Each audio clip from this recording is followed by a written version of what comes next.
जय दोस्तों, नमस्कार। तो आज हम लेके आए हैं संविधान। और संविधान में चलिए तो क्लास को स्टार्ट करते हैं बिना देरी किए हुए।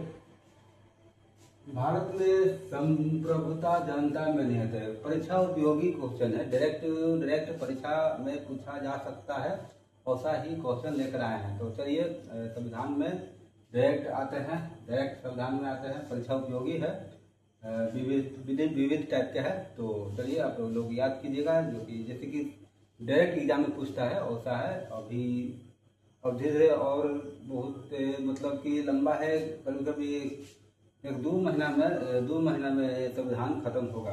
ठीक है, तो चलिए अब लगे रहिए, पढ़ते रहिए।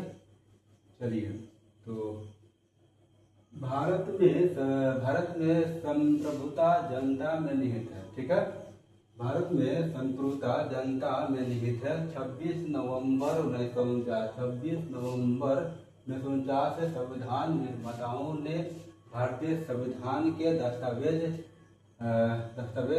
पर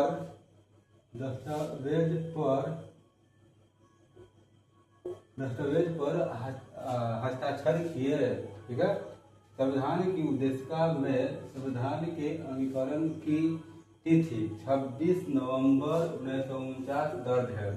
सब फिर से एक बड़ा क्वेश्चन, संविधान की उद्देशिका में संविधान के अंगीकरण की तिथि 26 नवंबर 1949 दर्ज है। ठीक है, चलिए आगे।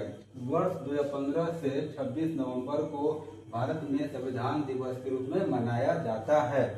भारत में 2015 से संविधान दिवस से मनाया जाता है, 2015 से। ठीक है, 26 नवंबर के दिन से।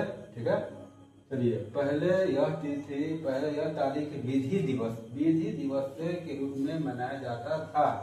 पहले यह तारीख विधि दिवस के रूप में मनाया जाता था। ठीक है, पहले मैंने 26 नवंबर 2015 के बाद से संविधान दिवस क्या है, हाँ, संविधान दिवस के रूप में मनाया जा रहा है। 26 नवंबर 2015 के बाद संविधान दिवस मनाया जा रहा है। और 2015 के पहले विधि दिवस के रूप में मनाया जाता था। ठीक है, तो अब जाकर चेंज हुआ है। पहले 2015 के विधि दिवस मनाते थे और अब जाके संविधान दिवस मना रहे हैं। ठीक है, तो चलिए आगे। भारत के संविधान में 22 भाग हैं। संविधान में कुल 395 अनुच्छेद। संविधान में कुल 395 अनुच्छेद एवं 395 अनुच्छेद, हाँ 22 भाग है। 395 अनुच्छेद है और 12 अनुसूची है। ठीक है, भारत के संविधान में 9वीं, 10वीं, 11वीं और 12वीं अनुसूचियों को संविधान संशोधन करके जोड़ा गया है। ठीक है, संविधान संशोधन करके जोड़ा गया है। हमारे देश को संविधान अनुच्छेद 1 में भारत अर्थात इंडिया नाम से संबोधित किया गया है। अनुच्छेद 1 में भारत को इंडिया या भारत भी दोनों बोल सकते हैं। अनुच्छेद 1 में वर्णन है। ठीक है, तो चलिए, उच्चतम न्यायालय संविधान के रक्षक है। उच्चतम न्यायालय संविधान के रक्षक हैं। तो ठीक है, आप लोग रिवीजन कर ले, स्क्रीनशॉट ले ले।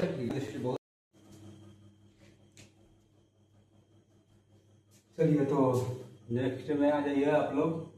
प्रस्तावना के महत्व है कि इसके परिप्रेक्ष्य में संवैधानिक अधिनियमों की व्याख्या की जा सकती है। ठीक है, प्रस्तावना के महत्व है कि इसके परिप्रेक्ष्य में संवैधानिक अधिनियमों की व्याख्या की जा सकती है। ठीक है, भारतीय संविधान के नीति निर्देशक तत्व में महात्मा गांधी के आदर्शों के भी दर्शाया गया है।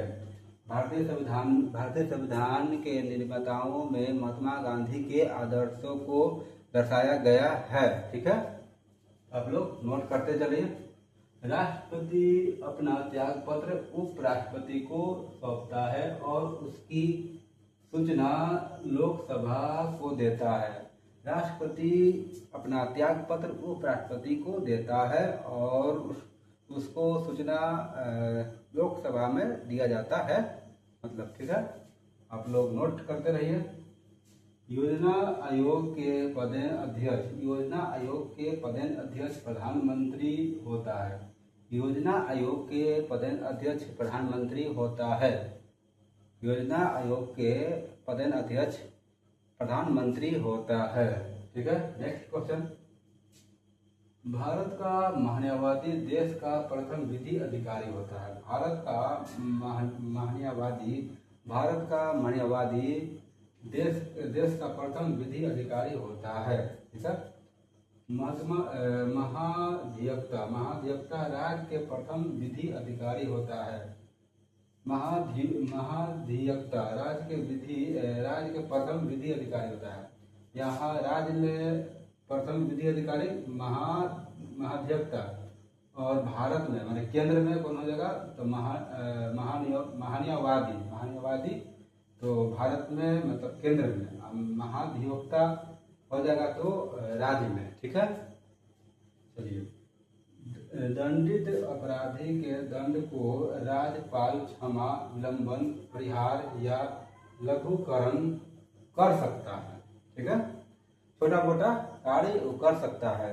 जैसे कि चोरी किया है तो 10 साल का सजा है तो 2 साल में खत्म कर सकता है। राष्ट्रपति का माने राज्यपाल मतलब कि राज्यपाल का नियम है अपना जैसे 10 साल की सजा है तो 2 साल में कन्वर्ट कर सकता है।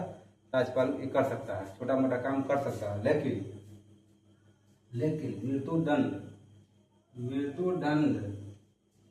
मृत्युदंड के संबंध में क्षमा का अधिकार नहीं है।